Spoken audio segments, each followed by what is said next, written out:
Cult of the Lamb. Let's get the platinum.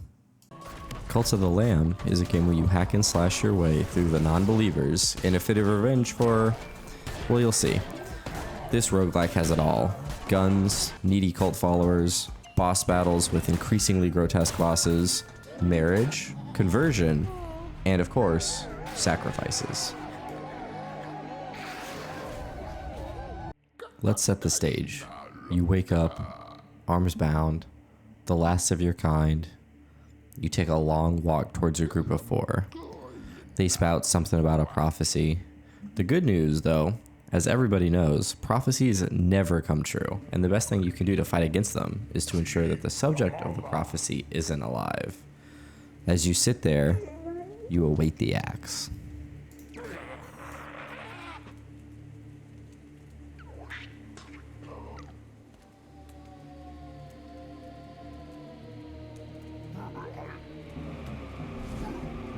You open your eyes, and you see yourself in a new place.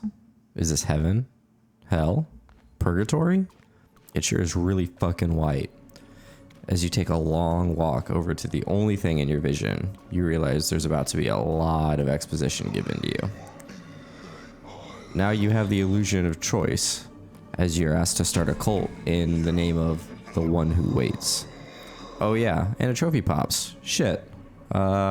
I guess I don't really have to set the stage that much. We get told to go on with our cult, and then the game officially starts. Well, after we get a kick-ass cutscene first, with the splash screen.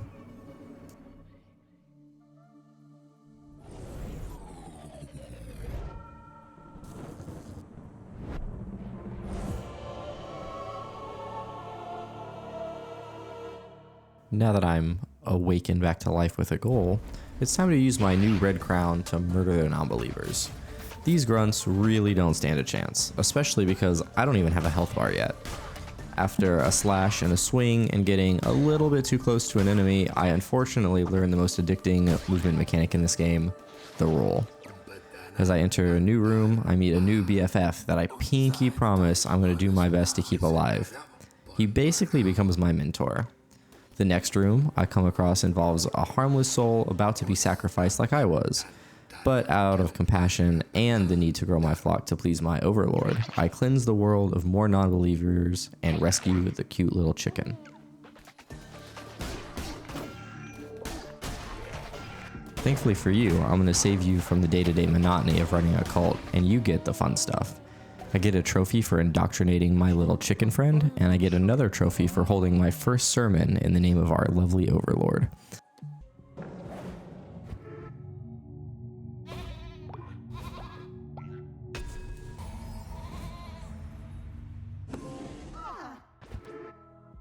My mentor gives me some more boring rules about what I need to run a cult, but I largely ignore them.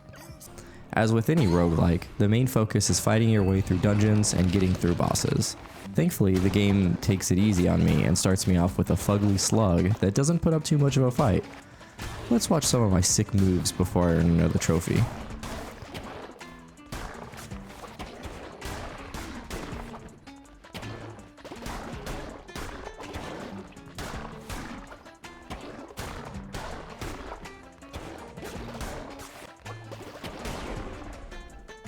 The best part is once I kill a boss, I can then recruit them to be a part of my cult.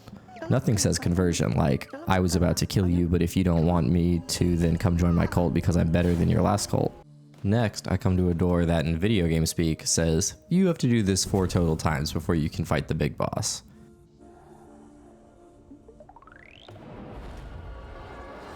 In the next run, I absolve an obvious psychopath and tell him to join me.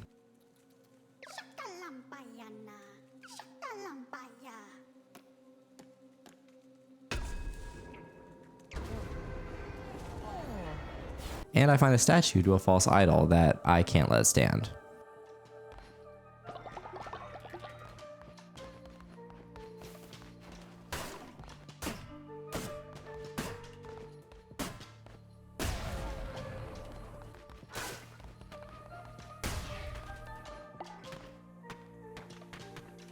Until it regrows and I realize I actually have to let it stand. I make my way to the final boss and absolutely whoop his ass.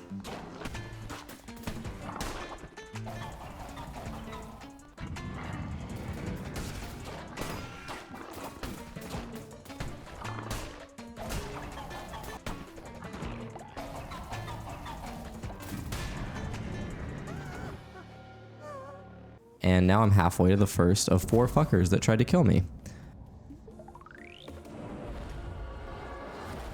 This time though, the big boss up or downstairs wants to have a quick word with me. I don't really love the micromanagement, but he did save my life for some prophecy or something, so I should hear him out.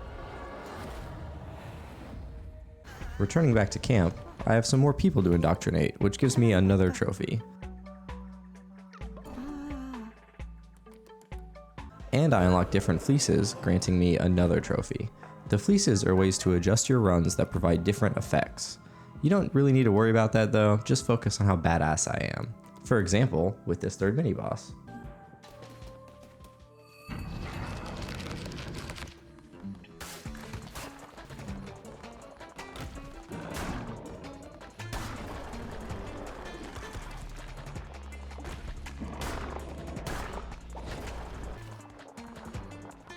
Now, not only do I get another follower, but I'm also 3/4 of the way to getting the first quarter of my revenge.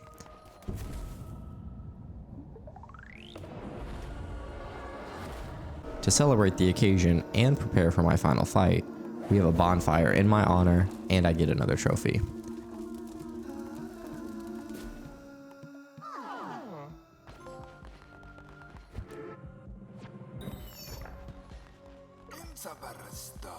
After such an intense ritual, one of my followers realizes that we haven't actually named the cult yet and we're just going by the cult, which can be pretty ambiguous. So I decide on the most unique name possible, and my followers could not be more excited. Now, in honor of Cultimate Cultface, I get back to my revenge mission, until I met a new friend that just wants to fish. I'm sure I won't spend a ton of time fishing in this game, right? I finally make it to the end, and the door decides that it's seen me enough times to finally let me through. Now Leshy is both bigger than the other bosses, but also more powerful. I mean, we all know how video game progression works, right?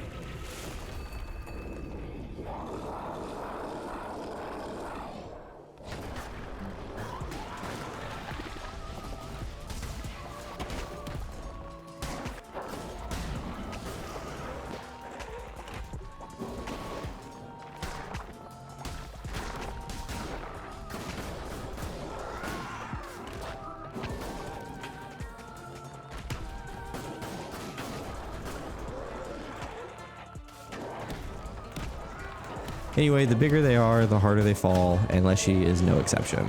I get a trophy, but I murder him so badly that he isn't even willing to join my cult after. What a selfish jerk. Now, to reward myself, it's time to take it easy and relax by meeting up with my fishy friend and catching some fish. The fishing mechanic is actually super simple, and this is the first of many, many fish.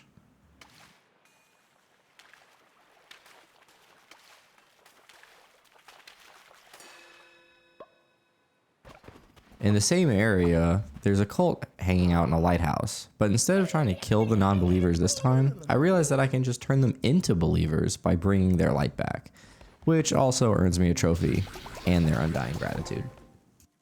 Now, let's get back to the grind to get to main boss 2. You know the drill now, so let's get a montage of area 2 bosses.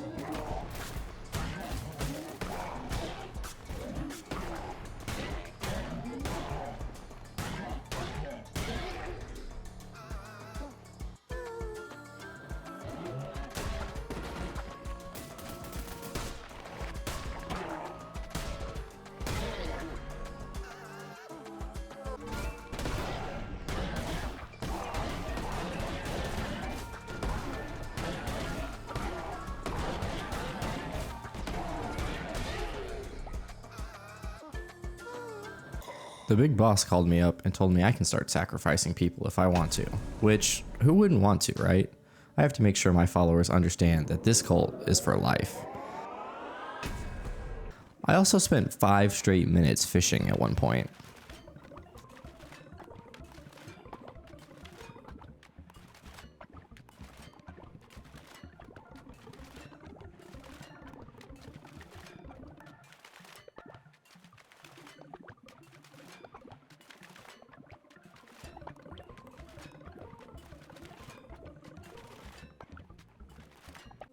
After all that fishing, I met a friendly mushroom that showed me more of the map,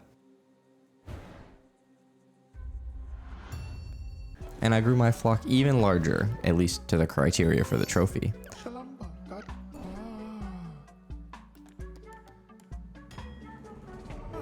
And I learned about relics, another gameplay modifier that I mostly just ignored because I'm too good to need any extra help from additional mechanics.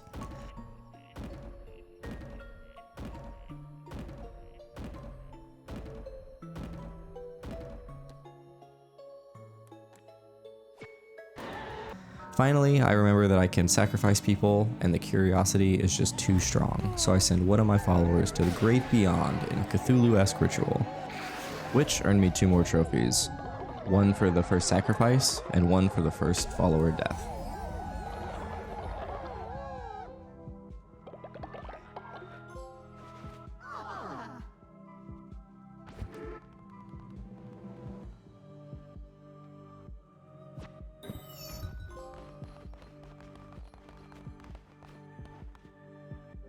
And right before I make it to the second boss, I meet a snake that I normally would just murder in real life, but he claims to be a friend, and so I let him go hang out with my mentor in his cabin.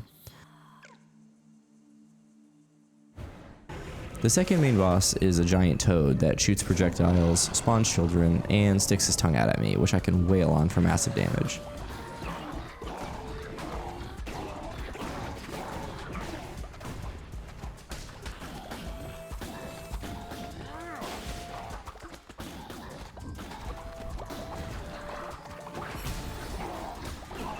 I take out another non-believer, but he's also not willing or able to join my cult afterwards, but at least I get a trophy out of it.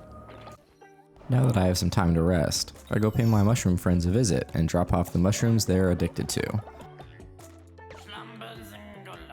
Then I go play Knucklebones with this snake.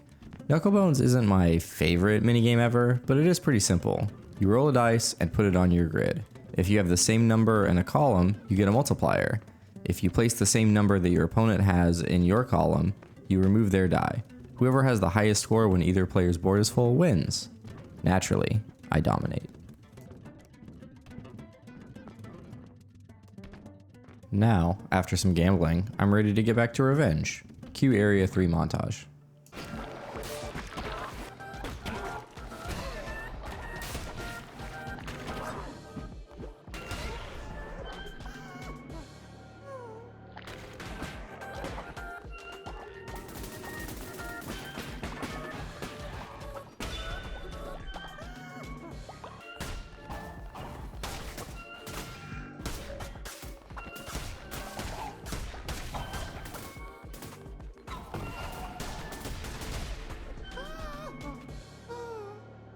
Before the Area 3 main boss, I learned how to brainwash from my mushroom friends so that my followers will give me their undying love.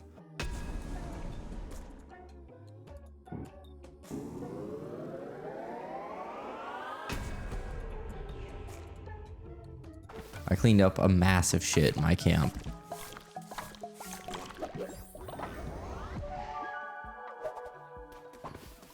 I sacrificed a second believer.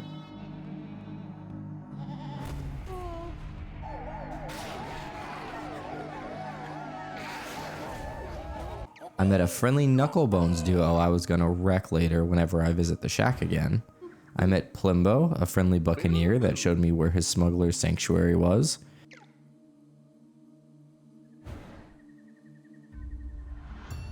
Performed my first resurrection, which was someone I sacrificed earlier. That was a bit awkward around camp. And lastly, I grew my flock to get the last size-related trophy. The third area mini-boss was by far the hardest, constantly sending projectiles my way and spawning annoying enemies. But as you should know by now, my skill knows no bounds, and I managed to murder the third villain in my revenge plot, earning me yet another trophy.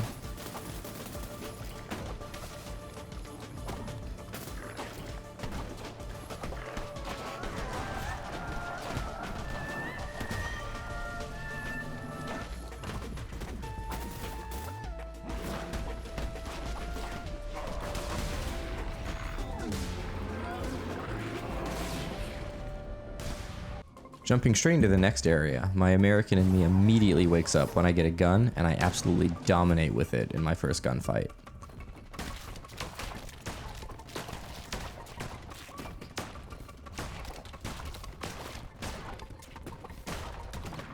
A little later, I meet a new friend that offers me weapons to swap out, and I fight the first mini-boss of this area.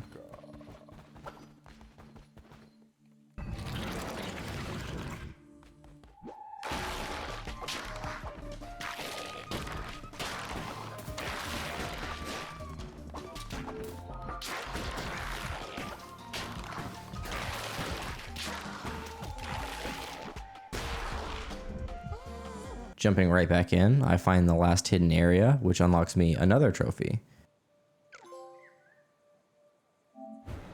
Unfortunately, my game must have glitched pretty hard or something because I somehow die, but I have an ability to let me sacrifice a follower to get some additional health and come back to life.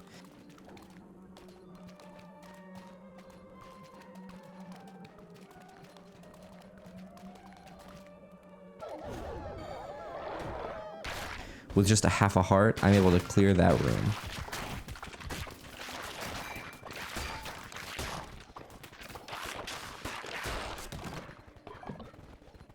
Unfortunately, when I get to the end to the mini boss a little later, I die for real.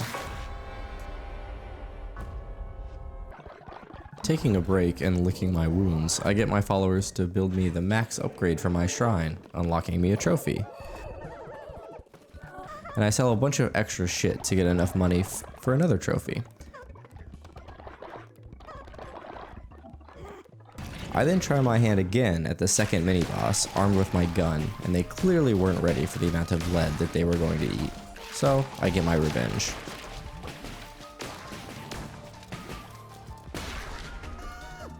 I do have a fucked up moment later where this last fucker from the old religion mind controls my follower to make them fight me, and I have to kill them. I almost felt bad, but then I remembered that they tried to kill me earlier, so I don't think I'll have any trouble sleeping. I met another Knucklebones opponent, Shroomy, and I feed the last mini-boss of the area a few servings too many of lead.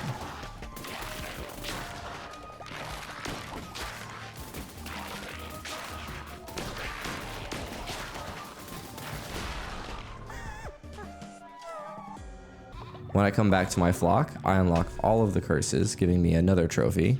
Don't worry, you aren't missing any explanation. I avoided any extra mechanics as much as I could.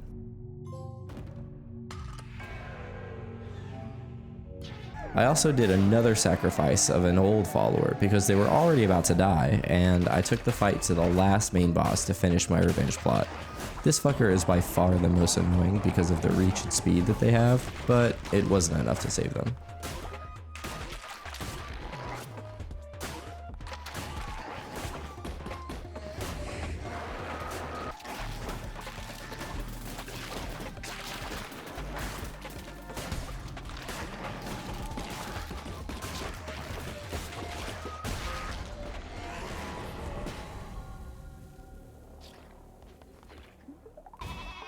Now that the revenge is complete, I go visit my boss to check in.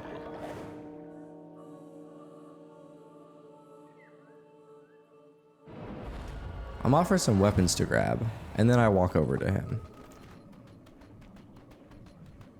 He tells me that it's time for him to take over and for me to give my crown back and die.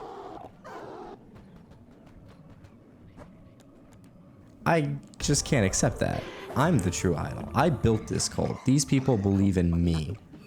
He sends one of his followers after me.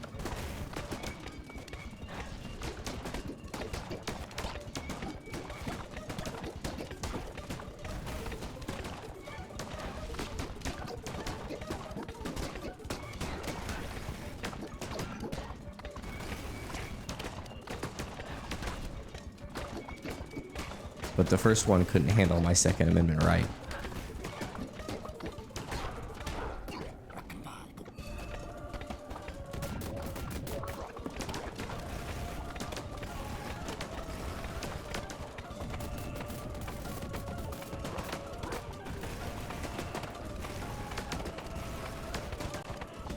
Neither could the other one.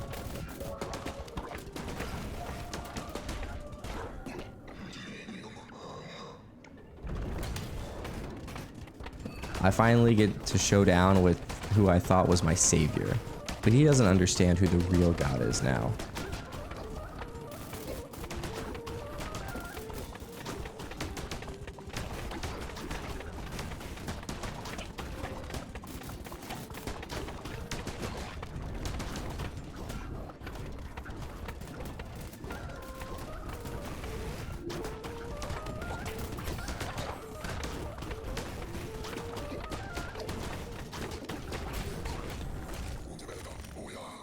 Except he does save some of his power for a second phase fight.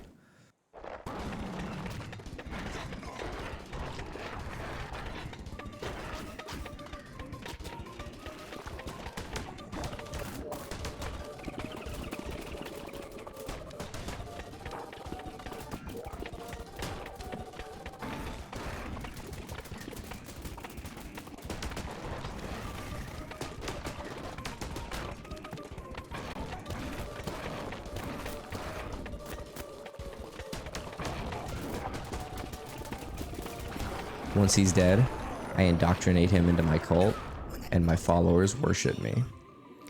Usually this would be the end, and this is where I realized I fucked up. I have the version of the game that comes with some DLC, so there is actually a ton more for me to do. I also have to get all the collectibles, which the DLC adds to, so I basically doubled the length of the game for myself.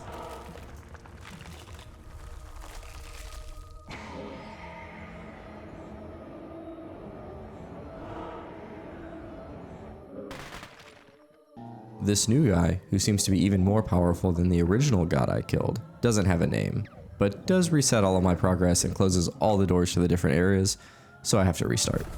To prepare for the grind ahead, I get some other stuff out of the way first. I sacrifice another follower, and I grind out knuckle bones, which gets me a trophy.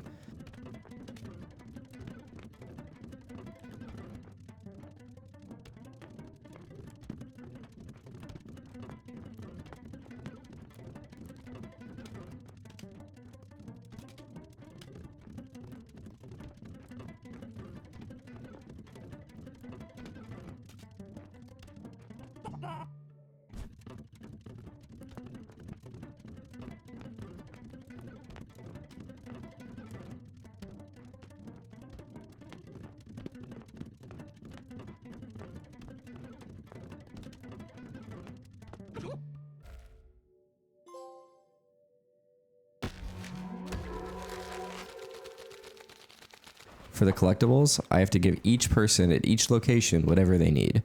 So for the fishy guy, I need to give him the fish he wants, which takes a bit of time fishing.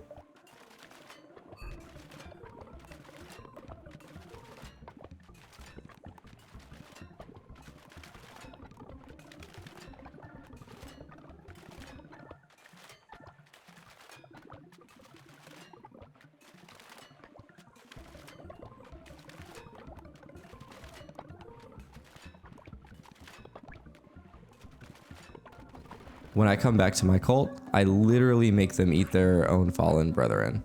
Don't worry, it's only for the trophy.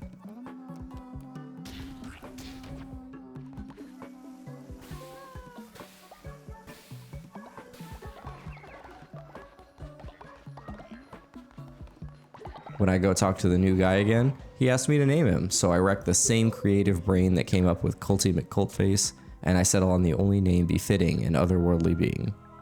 George. I die again, obviously on purpose, so that I can unlock the dark version of relics.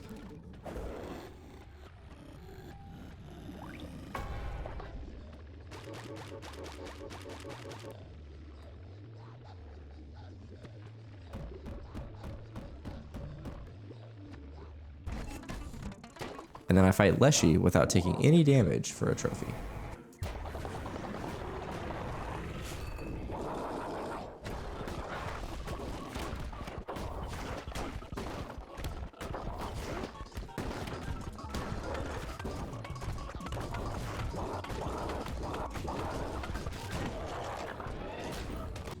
Now I go back and unlock godly weapons for a trophy.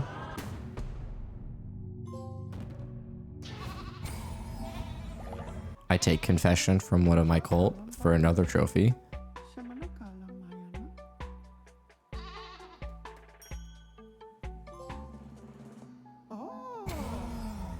And I do some more fishing for a trophy and to turn in the quest to the fisherman.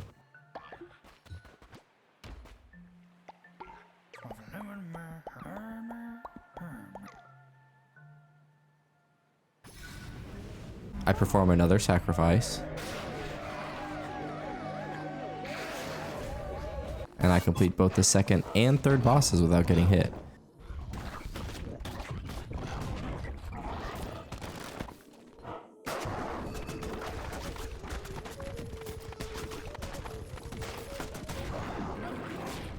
Unfortunately, while grinding through the rooms about 14 hours into my playthrough, I realized that there are collectibles in rooms that randomly spawn.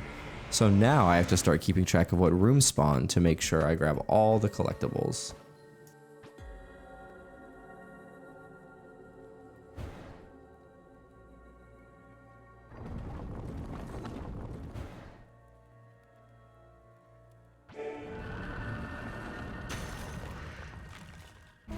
Out of frustration, I perform another sacrifice. I meet Haro and get a letter which maybe counts as a collectible. And I decimate the final boss without getting hit.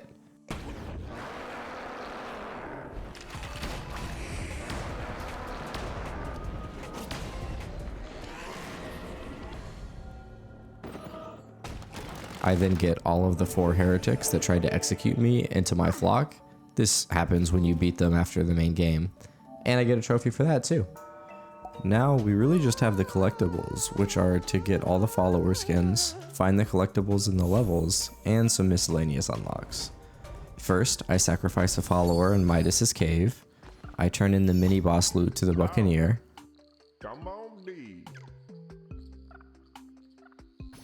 And I add another doctrine for a trophy.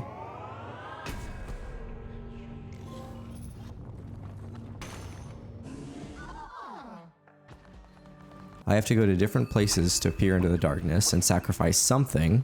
The first time I sacrifice fish.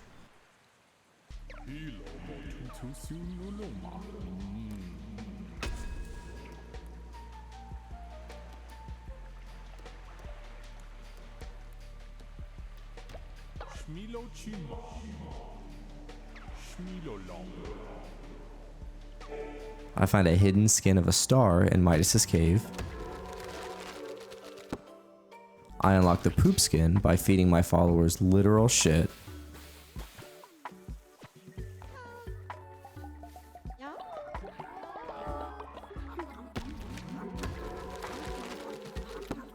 I do another sacrifice. I have to find a series of snail statues and provide them with an offering.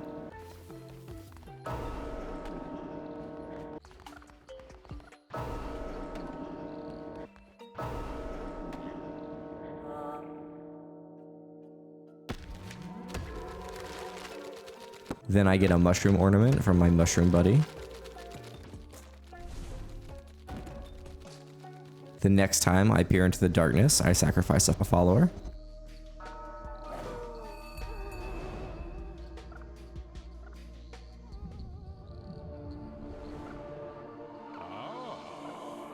The time after that, I sacrifice 2 followers.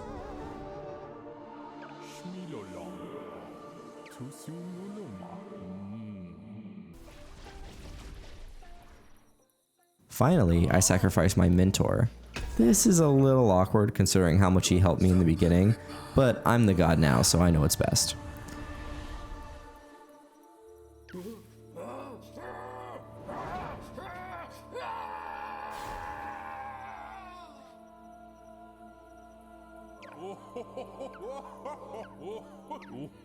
For satiating the darkness, I get a follower skin.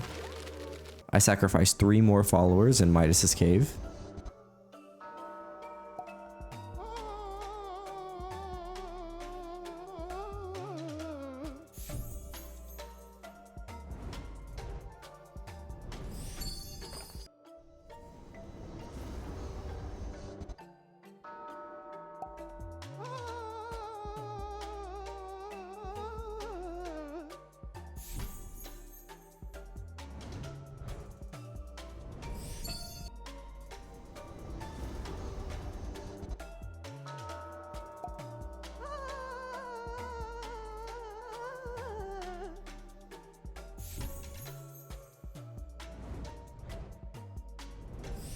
I build the mushroom ornament I got a little bit ago, and I head back to let him know.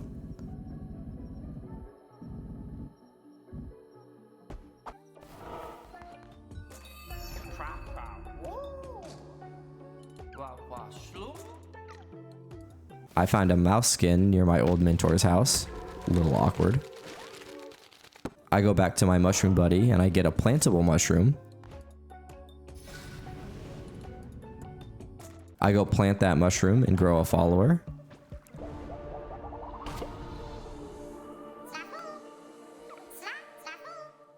I perform one final sacrifice to get a trophy.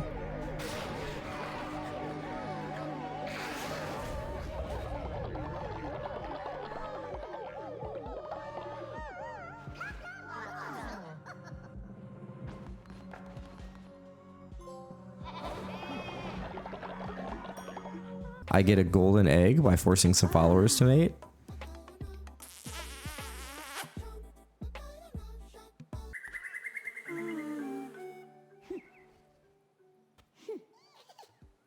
And I smack the chef snail around, causing a fight, but when I win, I get another ornament.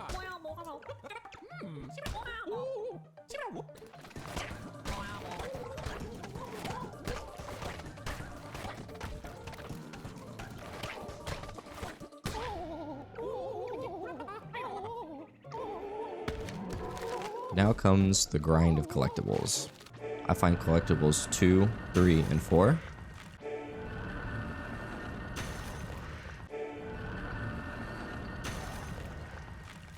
I get a mushroom follower. I hatch a caterpillar. I get a demon skin by praying to the ornament I got from smacking the snail around. I get a spider skin from burying a skull I picked up, capturing spiders at night. I made some more followers mate.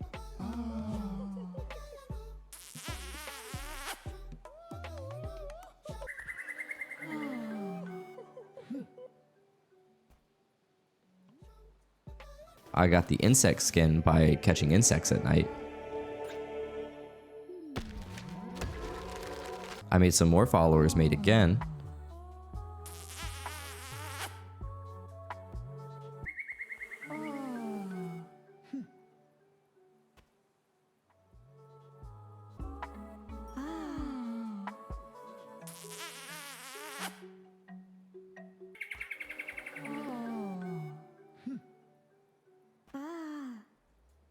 I got a trophy for hatching 5 eggs.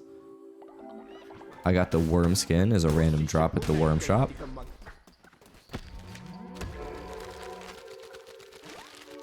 I got collectible number 5.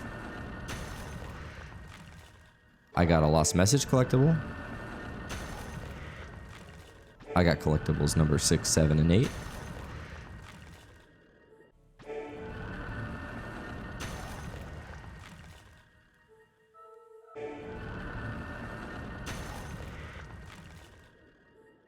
I got lost message collectibles 2 and 3.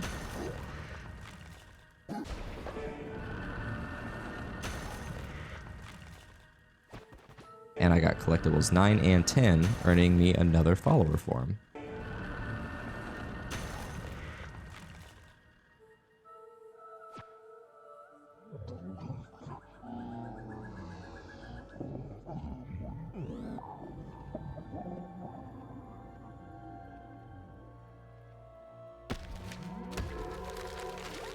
Back at camp, I got the trophy for unlocking all fleeces.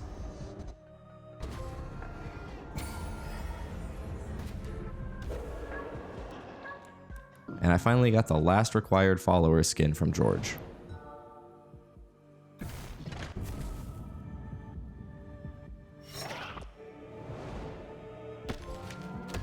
The last collectibles are the tarot cards, so I have to randomly get the right rooms to buy them. I get ambrosia from what I think is a ladybug. I get the hearts 3 from my mentor's brother. I get the collector from my relic buddy. I have to complete a challenge given to me for consecrated oil.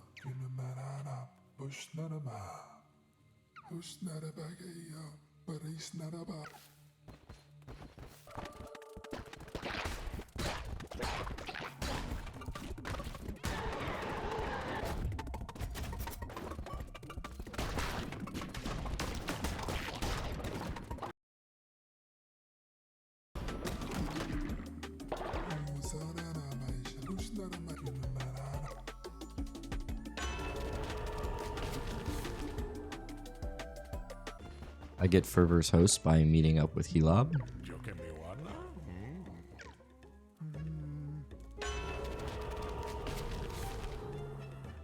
I get the intangible from a campfire. And I finally get the lovers too by getting married. It only makes sense that after this long journey, I marry the follower that originally gave me the most love, the one who waits.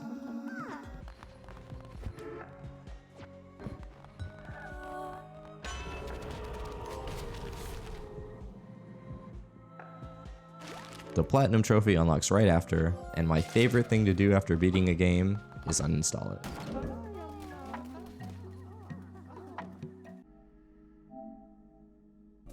To cap things off, here's some footage of me being absolutely badass in a tiny room with a ton of enemies.